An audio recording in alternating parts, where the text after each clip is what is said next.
The boardroom was a sleek, sterile fortress of glass and steel, perched on the 47th floor of Pinnacle Enterprises headquarters. Sunlight sliced through the floor-to-ceiling windows, casting sharp shadows across the polished mahogany table where Evelyn Harper sat at the head, her posture as unyielding as the city skyline behind her. At 38, she was titan in the tech industry, her name synonymous with innovation and ruthlessness. Her charcoal suit was tailored to perfection, her auburn hair pulled into a tight chignon, and her eyes as sharp, hazel, and unrelenting as scanned the quarterly reports with the precision of a hawk. The room buzzed with the low hum of ambition as her executive team awaited her verdict on the latest merger proposal. Evelyn's reputation preceded her, brilliant, uncompromising, and solitary. She had no time for distractions, no patience for sentimentality. Her life was her work, and she preferred it that way. The meeting was interrupted by a soft knock at the door, an anomaly in a space where interruptions were as rare as mercy. Evelyn's assistant, Clara, poked her head in, her face pale with hesitation. "Ms. Harper, I'm so sorry, but there's a broken bar situation. A child is here, asking for you." The room stilled, the executives exchanging glances. Evelyn's brow furrowed, her voice clipped. "A child? This isn't a daycare, Clara, handle it." But Clara didn't move, her fingers twisting nervously. "She's insistent, ma'am. Says she needs to speak with you. She's a broken bar alone." Evelyn sighed, the sound sharp enough to cut glass. "Fine, bring her in, but make it quick." The team shifted uncomfortably as Clara disappeared, returning moments later with a small figure trailing behind her. The girl couldn't have been more than 8, her frame slight, her clothes worn but clean, a faded blue dress with a frayed hem, sneakers scuffed at the toe. Her dark hair was braided unevenly, strands escaping like whispers of neglect. Her eyes, wide and brown, held a quiet intensity that locked onto Evelyn with unnerving focus. The room seemed to shrink around her presence, an incongruous speck of vulnerability in a world of power. The girl stepped forward, clutching a crumpled piece of paper. Her voice was small but steady, cutting through the silence. "I don't have a mama. Can I spend a day with you, ma'am?" The question hung in the air, absurd and raw. Evelyn's first instinct was to dismiss Ida. Her schedule was a fortress, her day mapped out in 15-minute increments. But something in the girl's gaze, a flicker of desperation wrapped in courage, made her pause. The executives stared, waiting for her to shut this down with her usual efficiency. Instead, Evelyn leaned forward, her voice cool but curious. "Why me, and who are you?" "The girl's name was Lily," she said, her words tumbling out in a rush. She lived with her grandmother in a small apartment across the city, but her grandmother was sick, too frail to care for her today. Lily had seen Evelyn on the cover of a magazine at the corner store, her face stern but regal, the headline proclaiming her the future of tech. To Lily, she looked like someone who could fix anything. "I thought a broken bar maybe you could be like a mama for a day," she said, her voice barely above a whisper. "I don't need much, just a broken bar." Someone. The crumpled paper in her hand was a drawing, a child's rendering of a woman in a suit, standing tall beside a stick-figure girl with a lopsided smile.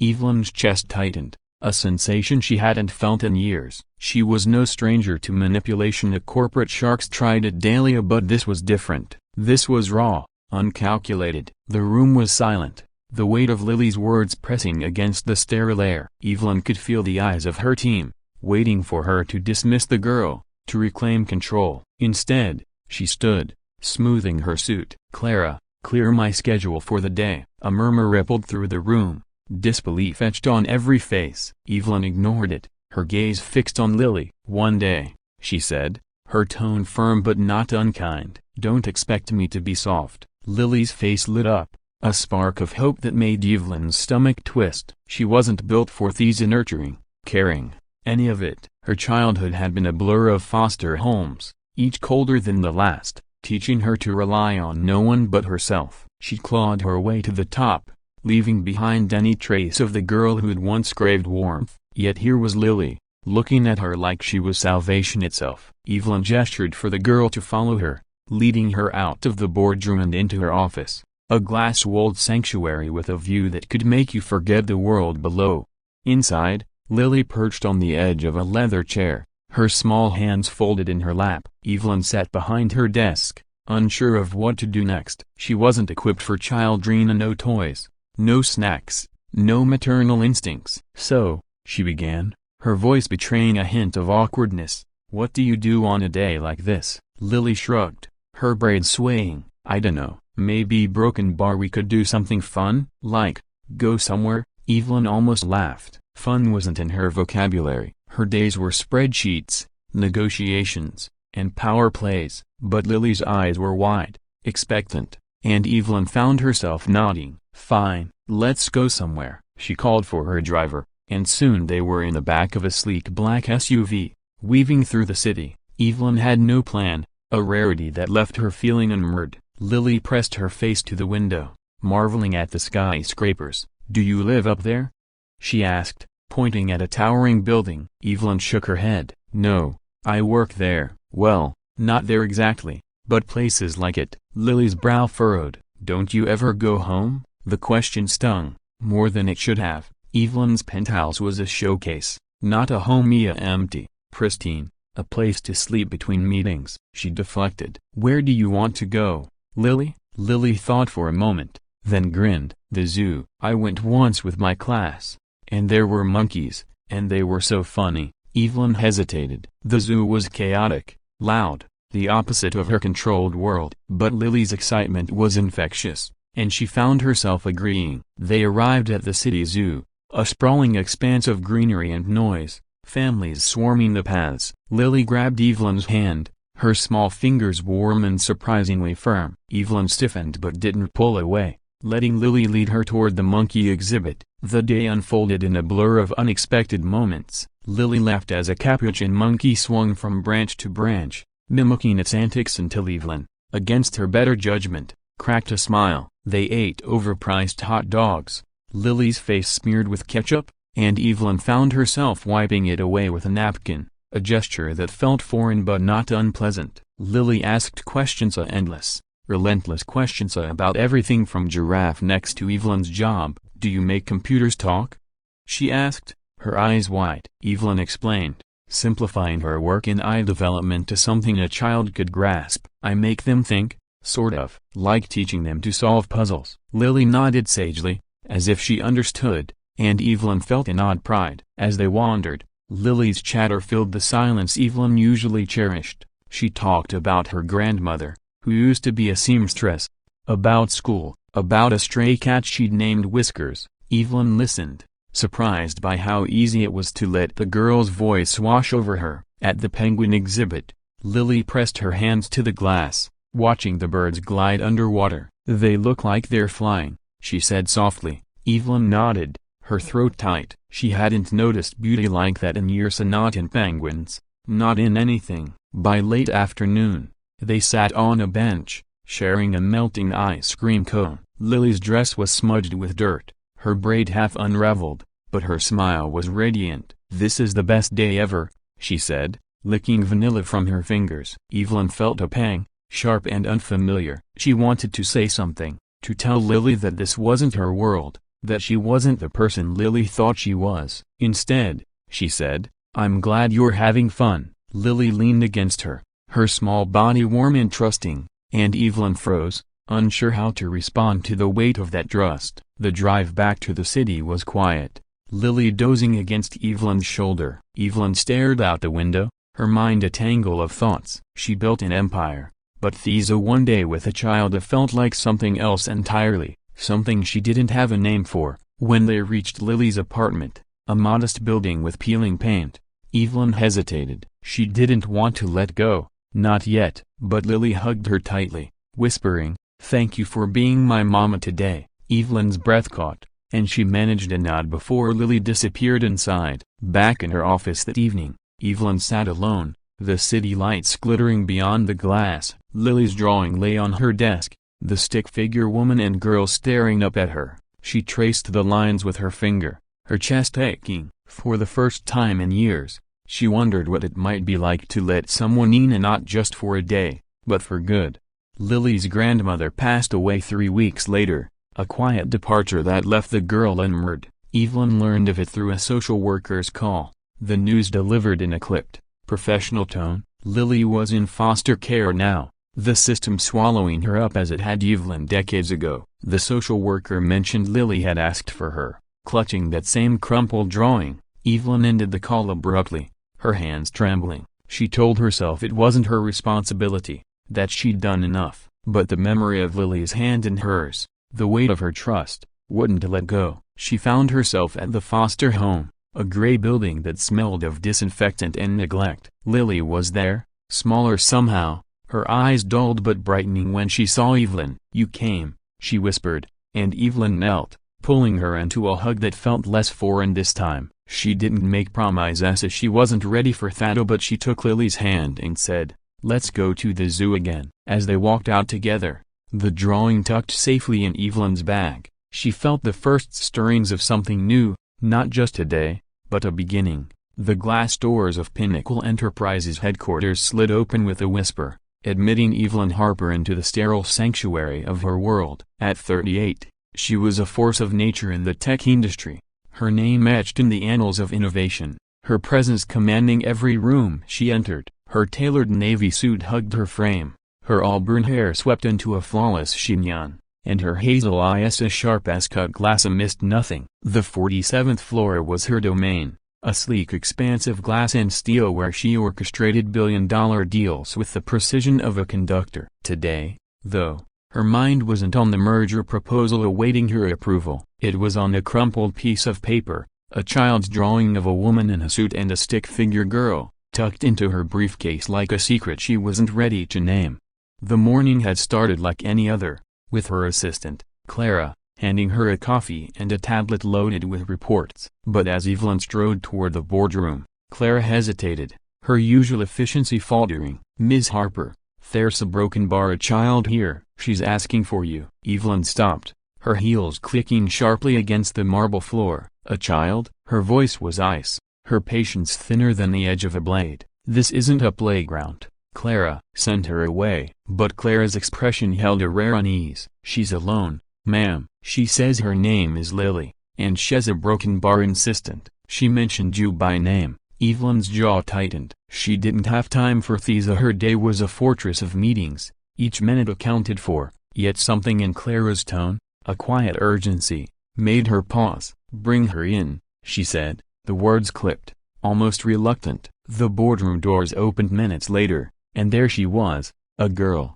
no older than 8, her small frame dwarfed by the towering space. Her blue dress was faded, the hem frayed, her sneakers scuffed but tied with care. Her dark hair was pulled into a lopsided braid, strands escaping like threads of a story unraveling. Her brown eyes, wide and unyielding, locked onto Evelyn with a clarity that felt like a challenge. The executives around the table froze, their pens hovering over notepads, as the girl stepped forward, clutching a piece of paper. Her voice was soft but steady, cutting through the room's sterile hum. "I don't have a mama. Can I spend a day with you, ma'am?" The question landed like a stone in still water, rippling through the silence. Evelyn's first instinct was dismissal. Her life had no room for strays, no space for softness. She built her empire from nothing, clawing her way out of a childhood marked by cold foster homes and broken promises. Sentiment was a luxury she couldn't afford, yet the girl's gaze held her, raw and unguarded, a mix of hope and desperation that Evelyn couldn't ignore. "Why me?" she asked, her tone cool but curious. The girl Lilia shifted, her small hands tightening around the paper. She explained in a rush, her grandmother, her only family, was sick, too weak to care for her today. Lily had seen Evelyn on a magazine cover at the corner store, her face stern but powerful, the headline proclaiming her a visionary. To a child with no one, Evelyn looked like someone who could fix the world. "I thought a broken bar maybe you could be like a mama for a day," Lily said, her voice barely audible. "I don't need much, just a broken bar." She held out the paper, a drawing of a woman in a suit beside a stick-figure girl, both smiling under a crayon sun. The room seemed to hold its breath, the executive's eyes darting between Evelyn and the child. Evelyn felt a flicker of something unfamiliar, a crack in the armor she'd worn for years. She could end this now, send the girl away with a kind word and a call to social services. But Lily's drawing, crude and earnest, sat heavy in her hands. Against every instinct, she stood, smoothing her suit. "Clara, clear my schedule." A gasp rippled through the room, quickly stifled. Evelyn ignored it, her gaze on Lily. "One day," she said, her voice firm but not harsh. "Don't expect me to be warm and fuzzy." Lily's face lit up, a spark that made Evelyn's chest ache. She wasn't built for these, and nurturing was as foreign to her as failure. Her childhood had taught her to trust no one, to need no one, yet here was this girl, looking at her like she was the answer to a prayer. Evelyn led Lily to her office, a glass-walled space with a view that could swallow the city whole. Lily perched on a leather chair, her small frame sinking into it, her eyes darting around the room with wonder. Evelyn sat behind her desk, at a loss. She had no toys, no snacks, no idea what to do with a child. "So," she said, her voice betraying a hint of unease, "what do you do on a day like this?" Lily shrugged, her braids swaying. "Maybe broken bar, something fun?" "Like, go somewhere?" Evelyn almost laughed. Fun wasn't her currency, her world was deadlines and deals. But Lily's hopeful gaze tugged at something buried, a memory of a girl who'd once dreamed of more than survival. "Fine," Evelyn said, surprising herself. "Let's go somewhere." She called her driver, and soon they were in the back of a black SUV, the city blurring past. Lily pressed her nose to the window, marveling at the skyscrapers. "Do you live up there?" she asked, pointing at a gleaming tower. Evelyn shook her head. "I work in places like that." Home's a broken bar different. Her penthouse was a showcase, not a sanctuary, empty, flawless, a place to exist between battles. "Where do you want to go?" Evelyn asked, deflecting. Lily's face lit up. "The zoo. I went once with my class, and the monkeys were so funny." The zoo, chaotic, noisy, everything Evelyn avoided. But Lily's excitement was contagious, and Evelyn nodded, her driver changing course. They arrived at the city zoo, a sprawl of greenery and chatter, families swarming the paths. Lily grabbed Evelyn's hand, her small fingers warm and sure, and Evelyn stiffened but didn't pull away. The day unfolded in moments she hadn't anticipated. Lily laughing at a monkey's antics, her face smeared with ketchup from a hot dog, Evelyn wiping it away with a napkin in a gesture that felt alien but right. Lily's questions came in a torrent about animals, about Evelyn's job. "Do you make computers talk?" she asked. Evelyn simplified her eye work. "I teach them to solve puzzles." Lily nodded, as if it made perfect sense, and Evelyn felt an unfamiliar warmth. They sat on a bench, sharing a melting ice cream cone, Lily's dress smudged with dirt, her braid unraveling. "This is the best day ever," she said, licking vanilla from her fingers. Evelyn's throat tightened. She wanted to say this wasn't her, that she wasn't the hero Lily saw. Instead, she said, "I'm glad." When Lily leaned against her, warm and trusting, Evelyn froze, then let the moment linger. The drive back was quiet, Lily dozing against her shoulder. At Lily's apartment, a worn building with peeling paint, the girl hugged her tightly. "Thank you for being my mama today," she whispered. Evelyn nodded, words failing her, and watched Lily disappear inside. Back in her office, alone with the city lights, she stared at Lily's drawing, her finger tracing the crayon lines, wondering what it meant to feel something so fiercely. 3 weeks later, the call came while Evelyn was reviewing contracts. A social worker, her voice clinical, said Lily's grandmother had passed. Lily was in foster care now, a system Evelyn knew too well, a cold, impersonal, a machine that ground down hope. The worker mentioned Lily had asked for her. Clutching that same drawing, Evelyn ended the call, her hand shaking. She told herself it wasn't her problem, that one day didn't mean forever, but the memory of Lily's hand in hers, the weight of her trust, haunted her. She'd spent years building walls, but this girl had slipped through them like light through a crack. She found herself at the foster home, a gray building that reeked of disinfectant and despair. Lily sat in a corner, her small frame curled into itself. The spark in her eyes dimmed but not gone. When she saw Evelyn, her face lit up, and she ran to her, arms wrapping around her waist. "You came," she whispered, her voice thick with relief. Evelyn knelt, hugging her back, the gesture less foreign now. She didn't know what she was doing, only that she couldn't leave Lily here, in a place that echoed her own past. The social worker explained the process: a temporary placement, paperwork, evaluations. But Evelyn barely listened. She took Lily's hand, the girl's fingers small but strong, and said, "Let's go to the zoo again." They walked out together, the drawing tucked in Evelyn's bag, a talisman of something new. The zoo was quieter this time, the late summer air heavy with the promise of change. Lily darted to the monkey exhibit, her laughter softer but real. Evelyn watched, her mind racing. She wasn't maternal, wasn't soft, but Lily didn't seem to care. The girl saw here flaws,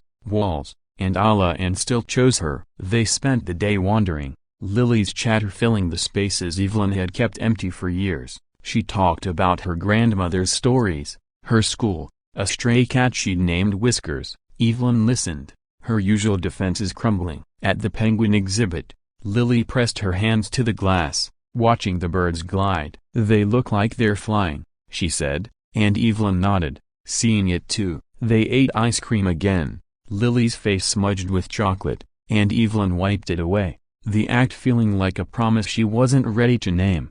Back in the SUV, Lily leaned against her, her small body warm. "Will I see you again?" she asked, her voice small but steady. Evelyn hesitated, her life of control clashing with the pull of this child. She'd never wanted the connection, responsibility, but Lily had changed the rules. "Yes," she said finally, the word heavy with intent. "You'll see me again." The weeks that followed were a blur of paperwork and meetings with social workers. Evelyn, who'd negotiated billion-dollar deals, found herself navigating a system that felt like a labyrinth. She hired a lawyer, rearranged her schedule, and turned the guest room in her penthouse into a space for Lily of bright walls, books, a bed with a quilt she'd picked out herself. It wasn't a home yet, but it was a start. Lily moved in on a crisp autumn day, her few belongings in a worn backpack, the drawing now framed on her nightstand. She hugged Evelyn tightly, her small arms fierce, and Evelyn felt the ground shift beneath her. She wasn't a mother, not in the traditional sense. She was still learning, stumbling through bedtime stories and school pickups, her boardroom confidence useless against Lily's endless questions. But every night, when Lily fell asleep with Whiskers the real cat, now adopted, curled beside her, Evelyn sat in the quiet, watching the city lights. The drawing on her desk, now joined by others, was a reminder. She wasn't just a CEO anymore, she was someone's home. And for the first time, that felt like enough.